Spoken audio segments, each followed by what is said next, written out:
అయితే మాల్దీవ్స్ లో ఎప్పుడైతే మొహమ్మద్ మొయిజు ప్రభుత్వం వచ్చిందో అప్పుడు యాంటీ ఇండియా క్యాంపెయిన్ స్టార్ట్ చేసి చైనాకి దగ్గర అవడం స్టార్ట్ చేసింది.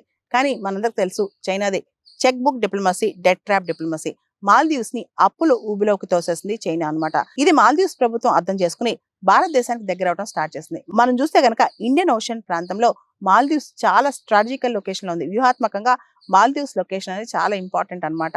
మన లక్షద్వీప్ ఐలాండ్స్ కూడా మాల్దీవ్స్ చాలా దగ్గరగా ఉంటాయి. ఇప్పుడు భారత్ మాల్దీవ్స్ సంబంధాలు అనేవి చాలా ట్రెండ్ అవుతున్నాయి. కొన్ని సంవత్సరాల క్రితం భారత ప్రధాని మోడీ గారు సాగర్ అని చెప్పి ఒక కొత్త ఇనిషియేటివ్ అనౌన్స్ చేశారు. అదే security and growth for all in the region, SAGAR. దాన్ని ఇప్పుడు మనం మహాసాగర్ గా మార్చుకున్నాం అన్నమాట. దీనిలో కూడా మాల్దీవ్స్ ది కీలక పాత్రే. దాంతో పాటు భారతదేశం గుజరాల్ డాక్టర్ ని ఫాలో అవుతుంది. నీ చుట్టుపక్కల ఉన్న చిన్న నైబర్స్ కి సహాయం చేయి, వాళ్ళ దగ్గర నుంచి రిటర్న్ ఏమి ఎక్స్పెక్ట్ చేయకు. అంటే మన చుట్టుపక్కల ఉన్న నైబర్స్ కి, చిన్న చిన్న వాళ్ళకి సహాయం చేయాలి, వాళ్ళ దగ్గర నుంచి భారతదేశం రిటర్న్ ఏమి ఎక్స్పెక్ట్ చేయకుండా చేయాలి అని చెప్పి గుజరాల్ డాక్టర్ చెప్తుంది అనమాట.